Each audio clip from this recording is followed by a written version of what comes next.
Hello, నేను శ్రీశ్రావు. Congress party అనగానే ఇద్దరు గుర్తొస్తారు. ఒకళ్ళు రాహుల్ గాంధీ, రెండు ప్రియాంక గాంధీ.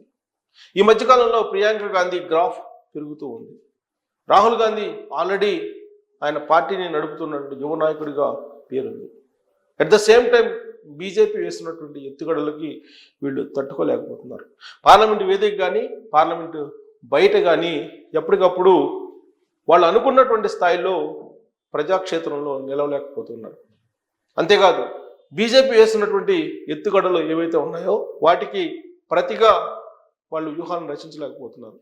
ఫలితంగా ఒక్కొక్క రాష్ట్రంలో కాంగ్రెస్ పార్టీ అధికారాన్ని కోల్పోవాల్సినటువంటి పరిస్థితి ఏర్పడింది. బలమైనటువంటి కాంగ్రెస్ పార్టీ తెలంగాణలో ఉంది, కర్ణాటకలో ఉంది. కానీ ఆ రాష్ట్రాల్లో ఉన్నటువంటి ప్రభుత్వాలను కూడా నిలుపుకోలేనటువంటి సిచ్యువేషన్లో ఇప్పుడు కాంగ్రెస్ పార్టీ ఉంది అని చెప్పి తెలుస్తోంది. తెలంగాణ, కర్ణాటక రెండు కూడా కాంగ్రెస్ పార్టీకి ఇప్పుడు ఒక ఇంధనంలాగా పనిచేస్తుంది దేశవ్యాప్తంగా కూడా. ఈ రెండు రాష్ట్రాలకు సంబంధించిన ముఖ్యమంత్రులనే మిగతా రాష్ట్రాలకు తీసుకెళ్లి కూడా ప్రచారం చేయించుకుంటూ ఉన్నాయి. ఈ రెండు రాష్ట్రాల్లో ప్రకటించినటువంటి మేనిఫెస్టోని మోడల్గా తీసుకొని మిగతా రాష్ట్రాల్లో పరిచయం చేస్తున్నారు. తాజాగా ఢిల్లీలో కూడా తెలంగాణలో, కర్ణాటకలో ప్రకటించినటువంటి మేనిఫెస్టోలో ఉండే అంశాలనే అక్కడ కూడా ప్రజలకి తెలియజేస్తూ ఉన్నారు. మరి ఈ రెండు రాష్ట్రాల్లో కాంగ్రెస్ పార్టీ అధికారంలో ఉంది ప్రస్తుతం. మరి రాబోయేటువంటి రోజుల్లో అధికారం పోయే అవకాశం ఉందా అని అంటే, తాజాగా ఏర్పడినటువంటి పరిస్థితులు ఈ రెండు రాష్ట్రాల్లో కాంగ్రెస్ పార్టీ అధికారాన్ని కోల్పోయేటువంటి అవకాశం ఉంది. ఏక్నాథ్ షిండే లాగా ప్రభుత్వాలని ఏర్పాటు చేసే అవకాశం ఉంది. బీజేపీ అనేటువంటిది కనిపిస్తుంది. కర్ణాటకలో ఏక్నాథ్ షిండే రూపంలో శివకుమార్ డిప్యూటీ సీఎం కనిపిస్తూ ఉన్నారు. సిద్ధరామయ్య ఏ రోజైనా సరే అక్కడ పదవీచ్యుతుడు అయ్యేటువంటి అవకాశం ఉందని చెప్పి క్లియర్గా అర్థమవుతుంది. దానికి కారణం ఏంటంటే సిబిఐ ఎంక్వైరీ నడుస్తుంది, ఈడీ ఎంక్వైరీ నడుస్తుంది. ముడా స్థలాల్లో ఆయన ఇరుక్కున్నారు, దాని విచారణ జరుగుతుంది. ప్లస్ గవర్నరు విచారణకి అనుమతి కూడా ఇచ్చాడు. ఇలాంటి పరిస్థితుల్లో సిద్ధరామయ్య ఎప్పుడు పదవీచ్యుతుడు అవుతుందో తెలియనటువంటి సిచ్యువేషన్. మరోవైపు తెలంగాణ సీఎం రేవంత్ రెడ్డి 1 year నుంచి ముఖ్యమంత్రిగా ఉన్నారు. ఆయన పదవిని చేపట్టినటువంటి మరుక్షణం నుంచి ఆయన ఎన్నో రోజులు పదవిలో ఉండడం అని చెప్పి బీఆర్ఎస్ పార్టీ ప్రచారం చేసింది, బీజేపీ కూడా ప్రచారం చేసింది. కానీ 1 year నుంచి ఆయన తిరుగులేని నాయకుడిగా ఎదుగుతూ వస్తూ ఉన్నాడు. బీఆర్ఎస్ పార్టీ నుంచి 12 మంది ఎమ్మెల్యేలని కాంగ్రెస్ పార్టీ వైపు తీసుకున్నారు. బలమైనటువంటి ప్రభుత్వాన్ని నడుపుతున్నారు అనేటువంటి ఒక అభిప్రాయాన్ని తీసుకొచ్చారు. కేసీఆర్కి సవాల్ విసరణంలో రేవంత్ రెడ్డి తనకు తానే సాటి. తాజాగా ఆయన సర్వే మీద కూడా రియాక్ట్ అయ్యారు. బీఆర్ఎస్ పార్టీ కోవటులు పెట్టి సర్వే నిర్వహించుకుంది. సల్మాన్ ఖాన్కి, అలాగే హీరోయిన్కి రాఖీ శ్రవంత్కి మధ్య సర్వే పెట్టినట్టుగా ఉంది. అది రాఖీ శ్రవంత్కి, సల్మాన్ ఖాన్కి సర్వే పెట్టినప్పుడు రాఖీ శ్రవంత్కి ఎక్కువ మంది మద్దతు ఉంది. అయినంత మాత్రాన రాఖీ శ్రవంత్ సల్మాన్ ఖాన్ అవుతాడా అనేటువంటి ఒక వ్యూహాత్మకమైనటువంటి దాడిని కేసీఆర్ మీద రేవంత్ రెడ్డి చేయగలిగాడు. అందుకే సమయం సందర్భాన్ని చూసి పదునైనటువంటి పదజాలంతో బీఆర్ఎస్ పార్టీ లీడర్లను ఎదుర్కోవాలంటే ఒక రేవంత్ రెడ్డి అనేటువంటి ఒక భావం కాంగ్రెస్ పార్టీలో ఉంది. మరి అలాంటి నాయకుడిని అధిష్టానం ఎంపిక చేసింది.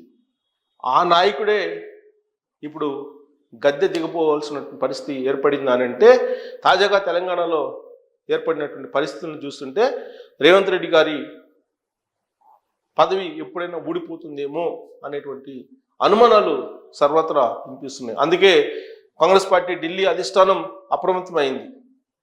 ప్రత్యేకించి తెలంగాణ మీద ప్రియాంక గాంధీ కాన్సన్ట్రేషన్ చేశారు. ఎన్నికల సమయంలో రాహుల్ గాంధీ కాన్సన్ట్రేషన్ చేశారు. అటు ప్రియాంక, ఇటు రాహుల్ గాంధీ తెలంగాణలో ఖచ్చితంగా కాంగ్రెస్ పార్టీ జెండా ఎగరవేయాలని చెప్పి వాళ్ళు పర్యటించారు. దానికి కారణం తెలంగాణ ఇచ్చినటువంటి పార్టీగా కాంగ్రెస్ పార్టీ ఉంది. కాంగ్రెస్ పార్టీ తెలంగాణ ఇవ్వాలనుకొని ఇచ్చింది, రాజకీయంగా నష్టపోయినప్పటికీ కూడా కేవలం తెలంగాణలో ఉద్యమం చూసావు, లేదా తెలంగాణలో కేసీఆర్ చేసినటువంటి నిరాహార దీక్ష చూసి ఇవ్వలేదని చెప్పి రేవంత్ రెడ్డి అసెంబ్లీలోనే అనేక సందర్భాల్లో చెప్పారు. తెలంగాణ ఇచ్చిన పార్టీగా సామాజిక తెలంగాణను ఏర్పాటు చేయడానికి కాంగ్రెస్ పార్టీ కట్టుబడి ఉందని చెప్పి కాంగ్రెస్ పార్టీ అనేక సందర్భాల్లో చెప్పింది. ప్రత్యేకమైనటువంటి అభిమానాన్ని కాంగ్రెస్ పార్టీ అధిష్టానం తెలంగాణ మీద చూపింది. అలాంటి రాష్ట్రాన్ని వదులుకోవడానికి కాంగ్రెస్ పార్టీ సిద్ధంగా లేదు. కానీ పరిస్థితులు నెగిటివ్ యాంగిల్లో కనిపిస్తూ ఉన్నాయి. కాంగ్రెస్ పార్టీ ప్రభుత్వం కూలిపోతుందేమో, రేవంత్ రెడ్డి ముఖ్యమంత్రి పదవి నుంచి దిగిపోతాడేమో అనేటువంటి టాక్ నడుస్తున్నటువంటి క్రమంలో హుటాహుటిన కాంగ్రెస్ పార్టీ అధిష్టానం ప్రియాంక అలాగే రాహుల్ గాంధీ వీళ్ళిద్దరూ కూడా ఫోన్లో ఎప్పటికప్పుడు సమాచారాన్ని తీసుకుంటున్నారు. తెలంగాణలో చోటు చేసుకున్నటువంటి రాజకీయ పరిణామాల గురించి తెలుసుకుంటూ ఉన్నారు. ఇంటెలిజెన్స్కి సంబంధించినటువంటి రిపోర్ట్స్ని వాళ్ళు సేకరిస్తూ ఉన్నారు. ఢిల్లీ కేంద్రంగా చేసుకొని కాంగ్రెస్ పార్టీని తెలంగాణలో ఏ విధంగా నిలుపుకోవాలి అనే దాని మీద ప్రయత్నాలు చేస్తున్నారు. దానికి కారణం లేకపోలేదు. ఇలాంటి పరిస్థితి వస్తే గతంలో కాంగ్రెస్ పార్టీ ఇమీడియట్గా సీఎంను మార్చేసేవాళ్ళు. కానీ ఇప్పుడు మారినటువంటి అధిష్టానం సీఎంని మార్చేటువంటి అవకాశం లేదు. ఉన్నటువంటి సీఎంని మరింత బలోపేతం చేసేటువంటి అధిష్టానం ప్రస్తుతం అక్కడ ఉంది. అంతేకాదు రేవంత్ రెడ్డి నాయకత్వం అన్నా, రేవంత్ రెడ్డి ముక్కుసూటితనం అన్నా, రేవంత్ రెడ్డి స్పీచ్ అన్నా, రేవంత్ రెడ్డి వ్యూహాలన్నా రాహుల్ గాంధీకి ప్రియాంక గాంధీకి ఇద్దరికీ ప్రత్యేకమైనటువంటి అభిమానం. అందుకే ఇటీవల కాలంలో మన్మోహన్ సింగ్ చనిపోయినప్పుడు అంత్యక్రియల్లో ఆ వాహనం మీద రాహుల్ గాంధీతో పాటు రేవంత్ రెడ్డిని పిలిపించి మరీ నిలబెట్టారు పక్కన రాహుల్ గాంధీ. ఆ అంత్యక్రియలను చూసినటువంటి వాళ్ళు ఎవరైనా సరే రాహుల్ గాంధీ తోటి ఎంత సాన్నిహిత్యం ఉంది రేవంత్ రెడ్డికి అనేది క్లియర్గా అర్థమవుతుంది. ఆ దృశ్యాన్ని చూసిన తర్వాతనే కాంగ్రెస్ పార్టీలో ఉండేటువంటి వాళ్ళు చాలామంది ఎవరైతే సీఎం పదవిని ఆశిస్తున్నారో వాళ్ళందరూ కూడా ఆశల్ని వదులుకున్నారు. రాహుల్ గాంధీకి చాలా దగ్గరగా ఉన్నారు రేవంత్ రెడ్డి గారు, కాబట్టి ఆయన్ని టచ్ చేయలేము అనేటువంటి అభిప్రాయానికి చాలామంది వచ్చేసారు. మరి ఇప్పుడు రేవంత్ రెడ్డి గారికి ఇబ్బంది కలుగుతుంది అని చెప్పి తెలుసుకున్నటువంటి ప్రియాంక అలాగే రాహుల్ అన్ని రకాలుగా సహాయ సహకారాలు అందించడానికి, పార్టీ పరంగా ఆయనకి బలాన్ని ఇచ్చేదానికి సిద్ధమవుతున్నారు. ఒకవేళ దక్షిణ భారతదేశంలో ఈ రెండు రాష్ట్రాల్లో కనుక కాంగ్రెస్ పార్టీ అధికారం కోల్పోతే, ఈ రెండు రాష్ట్రాల్లో కూడా ఏక్నాథ్ షిండేలు వస్తే కాంగ్రెస్ పార్టీ భారీగా నష్టపోయేటువంటి అవకాశం ఉంది. 2014, 2019, 2024 ఈ ఎన్నికలను తీసుకుంటే ఢిల్లీ పీఠం మీద బీజేపీ ఉంది. 2014 కంటే 2019లో కాంగ్రెస్ పార్టీ మరింత బలహీనపడింది. కానీ 2019 తర్వాత బలపడుతూ వస్తూ 2024కి బలమైనటువంటి ప్రతిపక్షంగా ఢిల్లీలో కాంగ్రెస్ పార్టీ ఉంది. అంటే దేశ ప్రజలు కాంగ్రెస్ పార్టీని మళ్ళీ ఆదరించేటువంటి వాతావరణం కనిపిస్తుంది. ఇలాంటి సమయంలో అధికారంలో ఉన్నటువంటి రాష్ట్రాలని, ఆ రాష్ట్రంలో ఉండే నాయకుల్ని కాపాడుకోవాలనేది ప్రియాంక అలాగే రాహుల్ గాంధీ యొక్క వ్యూహం. అందుకే ఇప్పుడు ఢిల్లీ నుంచి క్షణక్షణం పర్యవేక్షిస్తున్నారు తెలంగాణలో ఉండేటువంటి పరిస్థితుల్ని. ఒకవేళ ఎవరైనా సరే ఏక్నాథ్ షిండేలుగా మారేటువంటి అవకాశం ఉందా అనేటువంటి కోణం నుంచి కూడా ఆలోచిస్తున్నారు. ఎవరైతే రేవంత్ రెడ్డికి వ్యతిరేకంగా ఇప్పటివరకు అధిష్టానాన్ని కంప్లైంట్ చేశారో వాళ్ళందరితో కూడా ఫోన్లో మాట్లాడుతూ ఉన్నారు. ఎవరైతే అసంతృప్తిగా ఉన్నారో వాళ్ళందరినీ డైరెక్ట్గా ఫోన్ చేసి బుజ్జగిస్తున్నటువంటి పరిస్థితి కూడా కనిపిస్తుంది.